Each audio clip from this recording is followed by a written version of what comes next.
Hello again, this is Mark with the Caregiver Series, and again this week I've asked Patty Jones to come with me and just to talk to you a little bit about the benefits of hospice care.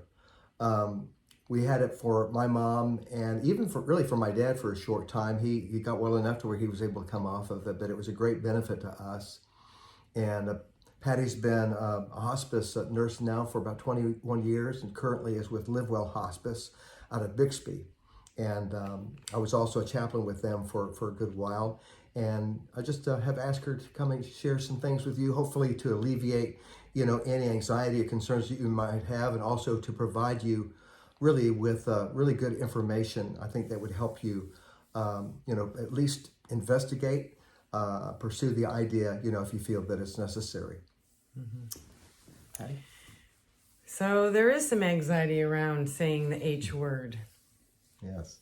I will tell you in my own experience, 22 years ago, my mom had kidney cancer that had spread everywhere. And my hospice experience with her, I describe as the most wonderful, terrible experience of my life. It was terrible because she had tumors everywhere. It was wonderful because she wanted for nothing. If it did not benefit my mother, it did not cross the threshold. And although she wasn't keen on the idea of hospice initially, her private physician was not necessarily alleviating the pain that she was having quite as well as we could have. So she agreed to a trial. And a lot of people think if I make that call, if I call hospice, they're going to come in here and be pushy and tell me how to run my life. Mm-hmm. And nothing could be further from the truth. Right. You can make a call and just say, I'd like more information. I'm not ready yet, but when I am. And so one of the most wonderful things I noticed when I was doing hospice admissions is when I would meet the patient and the family, you could tell they were stressed. They'd been in and out of the hospital or the ER numerous times. They'd tried a lot of medications that maybe had not so wonderful side effects and maybe didn't improve their quality of life, but did extend their quality or extend their life. But they had dark circles under their eyes. They were sleep deprived. Their shoulders were literally almost touching their ears when I would come. And then I would explain what hospice is and what it isn't, and literally watch them take a deep breath and lower their shoulders and say, I didn't know hospice could provide all of that. And also, very frequently, I will see families who have been on hospice for a few weeks just simply say, I wish I had understood this and called sooner. Mm-hmm. Right. Yeah, I know that when we contacted, or when our doctor recommended hospice for my mother, it is this idea of the beginning of the end. And so they came over, and my biggest concern for my mom, who had Alzheimer's at the time, was that she was going to forget how to swallow. Mm-hmm. I tell you, that was my prayer, like, Lord, when that time comes, please just receive her before she gets to that place. And thankfully, she did pass before that problem occurred. But the biggest problem I had was I didn't want my mother starving to death. I was really concerned that, and that was really why, the issue of swallowing. If she can't swallow, then how can she get any kind of nutrition?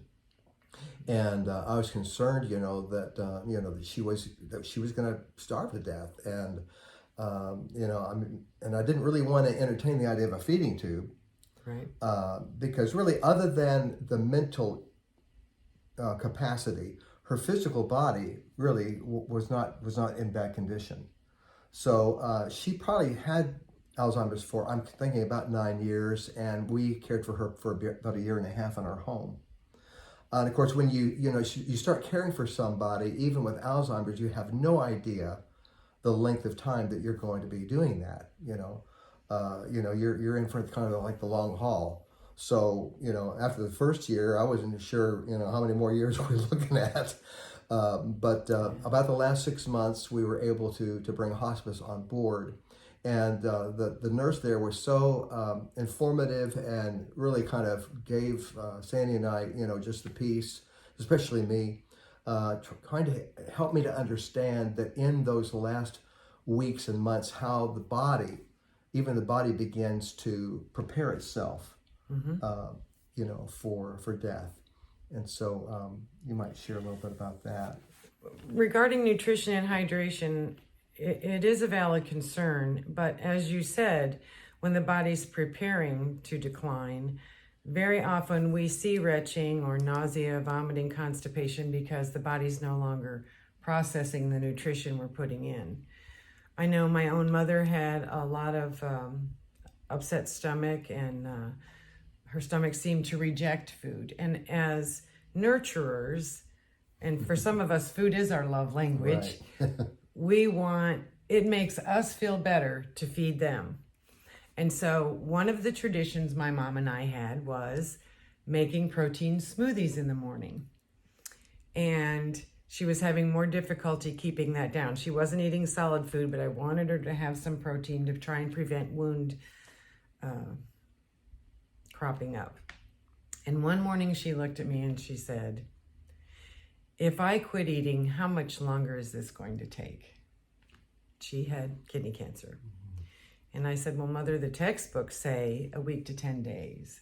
And she looked at me and she said, "Well, then stop feeding me, I'm done." And that really hurt because that meant one more loss for me, one thing that we did together every morning. But I did understand, right, and honored her wishes. So a lot of people have misconceptions about hospice. For some reason, they get a notion in their head that this nurse is going to come with some morphine and she's going to administer it until my mom or my grandma stops breathing. And that's just not accurate. That is true, though. That's the one thing I've heard. It seems like hospice and morphine have this really weird connection. And I think a lot of people, when I've spoken to most people that have that concern, no offense, but they're usually well over 50. And I'm thinking, they may be thinking of wartime issues, where, where that was, the drug at the time for pain. Well, I think maybe where that comes from is the first hospices revolved around cancer patients. And cancer patients typically have a lot of pain. And over-the-counter medicines don't usually work for their kind of pain. So we do introduce the morphine, and so maybe that's where that comes from. But so hospice provides a team. Another misconception is that it's expensive. Right. If you have private insurance, most of them have a hospice benefit, and Medicare certainly has a hospice benefit. And hospices don't charge anything. They're reimbursed by Medicare. They get so much per patient per day to provide a skilled nurse, a medical director, a chaplain, a social worker, hospice aides to help with bathing and light housekeeping, sometimes a volunteer. That money pays for undergarments, medical equipment like oxygen, suction machine, wheelchairs, shower chairs, hospital bed, pays for medications. Medications directly related to the hospice diagnosis and anything for comfort. Say diarrhea is uncomfortable, so the hospice would provide something for that. Right.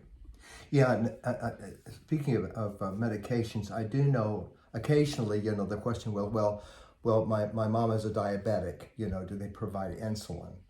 And if that's not really part of the diagnosis, then no, that would be something that you'd still basically be having to take care of. That's correct. Diabetes is not a hospice diagnosis. And so before, we would have mostly cancer patients, at the initial, when hospice was new. And, we have other diagnoses such as congestive heart failure, kidney or liver disease, Alzheimer's, people with neurological disorders like Parkinson's or dementia and Alzheimer's. But if we can show the insurance companies and Medicare that there's been a noted functional decline in the last several months, then hospice might be a good fit and they might be eligible. That's not to say that once you come on hospice, you have to stay there. You do not. The Patient Self-Determination Act says if you decide you don't want hospice anymore, you don't even have to give them a reason. You can just tell them to stop coming. Some people do improve with extra support. So some people do what I call graduate off of hospice, and then we'll keep an eye on them and maybe. Yeah, I remember we had a patient one time. This was years ago at a different hospice, and she came on, and this woman was about 102 years old, and so she was on for about 3 months, and she actually started improving. And I remember talking around the office like, what are we going to do? How do we take this woman off hospice at 102? I mean, she could go next week. I love it. You know, but as it turned out, you know, week after week, you know, we just struggled, you know, and finally it's like, well, you know, we're going to have to. She just doesn't really meet the requirements. And so, you know, we discharged her. Would you believe a year later, she came back on again at almost turning 104. So, I love it. You know, I've seen that often to where, you know, we'll bring somebody on because what the eligibility for hospice, a doctor has to determine. So 2 doctors have to guesstimate that you have a prognosis or expected lifespan of 6 months or less. And it's always a guess. But the 6 things that I routinely see after doing this for over 20 years, the 6 things I see the last 6 months of life are weight loss, 6 to 10% usually, wounds, falls, infections, difficulty swallowing, and trips to the ER or hospital stays. Weight loss, wounds, falls, infections, trouble swallowing, ER or hospital visits. In some combination, I see this at the last 6 months of life. So a lot of people have a loved one who is eligible for hospice and their benefit, but they don't elect it. They choose not to choose it. So you mentioned infections. And for some of you who are caring for somebody, who, especially if they're bedbound, what can they do to kind of help reduce the risk for infection? Well, it depends. Sometimes we can't, but typically females have a lot of urinary tract infections, especially elderly females, because sometimes their bladder just doesn't empty fully. Or, you know, malnutrition, not eating and drinking as much can cause that. See a little bit of pneumonia. A lot of times in an Alzheimer's patient, that's caused from an aspiration. They swallowed wrong. That inshore went down into the lung instead of into the stomach. One of the things you can do to try and prevent that is to tuck your chin, have them tuck their chin when they're swallowing to help ensure it goes down the right pipe. What about turning? Turning, yeah. Someone who's been bound, so we're trying to prevent skin injury. That's what they call bed sores these days. So we do need to have positional changes so that we can improve the circulation.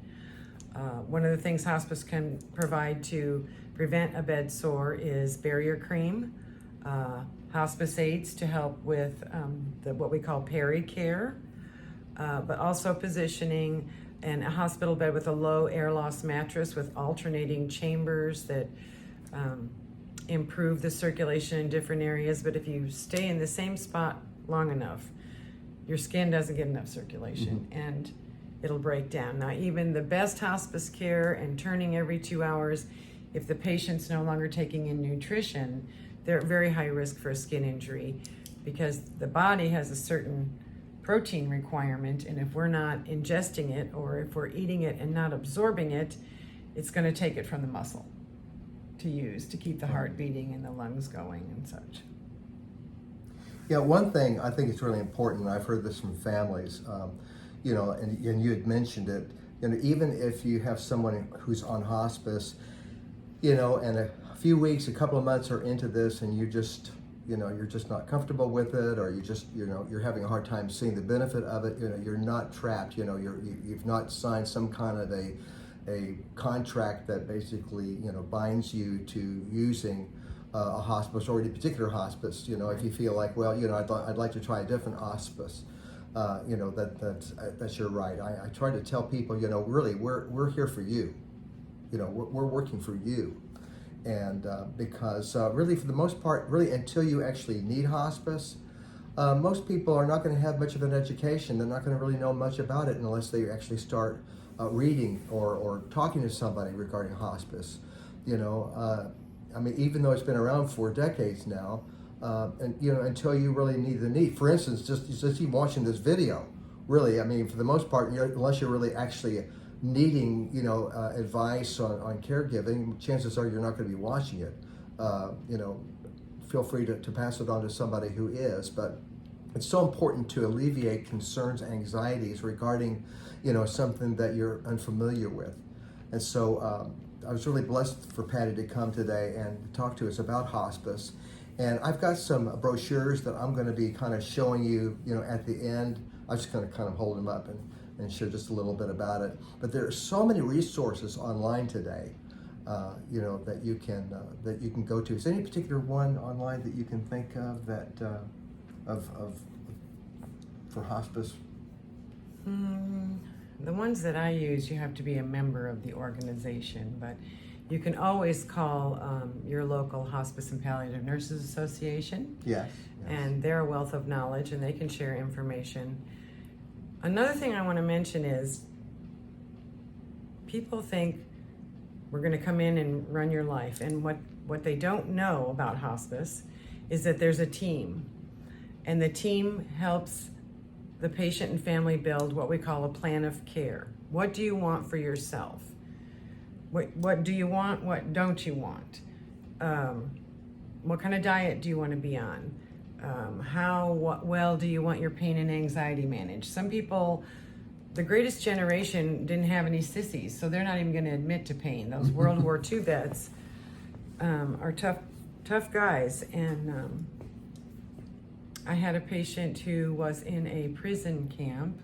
He was Vietnamese, and he learned to deny pain very well while he was there. And he had bone cancer, which is one of the most painful cancers you can have, if not the most painful. And every time I would come to visit, I would ask him if he was hurting, and he would say no. But when I asked him to step up this much to get on my scale to weigh him, just the way he grimaced, I knew he was hurting. And so people have cultural preferences, and he was afraid of pain medicine, but his sister told him it was vitamins to get him more comfortable. So that was helpful. So the plan of care is all about what the patient wants for themselves, and the family's involved. We don't decide what that plan of care is. The patient and family do. Right. We're not the boss of you. Yes. You're the boss of you.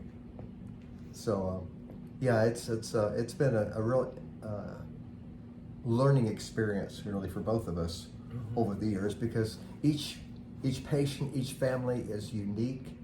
And when you're talking about hospice, you are talking about end of life, and how each and every person, deals with those issues. And that's why I'm really, really blessed that Medicare actually does provide a chaplain, for spiritual care. Of course, we, as chaplains, we always respect, your spiritual journey, and especially if you do not have a community of care. But we also try to, work with your minister, your priest, rabbi, whoever you may, have a connection with. And so, and the aides, oh my goodness, what a blessing the aides are. Of all the years I've been in hospice, about 18 years, the aides, seldom have I run into any aides, that were really in for it for the big money. Right. Really, it's a calling. The things that our hospice aides have to endure, it really is an act of love. They get so close to the patients. They're diligent, and really they're a great blessing to you. And they can come in here from 1 to 3 times a week, and as things continue to get closer, even a little bit more frequently than that. But it's all it's individual plans of care that is pertains to their diagnosis and their need. But let me really just encourage you as we wrap this up. pursue, just the information. Ask questions, make a phone call, ask your doctor, do you think, my loved one here, would qualify for this kind of care? And I believe that if you will at least take the steps towards, getting some answers, that you will be encouraged and blessed that you did. I'd just like to expand on one thing, but regarding that plan of care, what do you want for yourself? What I want, and I'm glad you brought up the hospice aides, I want to be safe, I want to be respected, I want to make my own choices, and I want to be clean. Mm-hmm. And when you're so weak that you can't bathe yourself, it's so valuable. But another point I wanted to make is the difference between hospice and home health. Yes. Oh, yes. So home health is based on a skilled nurse need. Usually people will come out of the hospital and the doctor will order home health for things like wound care, physical therapy, occupational therapy, speech therapy, diabetes education. And so Medicare, if they're paying for the home health, requires that you must have either a nurse or a therapist needs to come and check on you 5 times. And so it's intermittent care. They will provide one piece of equipment, whether it's a cane or a walker or a wheelchair. But conversely, hospice, we can be your 911. You can have access to a nurse or a chaplain or a social worker 24 hours a day, 7 days a week. That's right. If your plan of care says you don't want to go back to that hospital, we'll do everything we can to give you a hospital level of care at home. Right. Yes. Yes. And home health doesn't pay for undergarments. It doesn't pay for medications. Mm-hmm. You don't have a physician available 24/7 like hospice does. Yeah. So, well, Lord bless you on your journey, and please feel free to email me. It's at the end of this message, and we'll see you again. Lord bless you.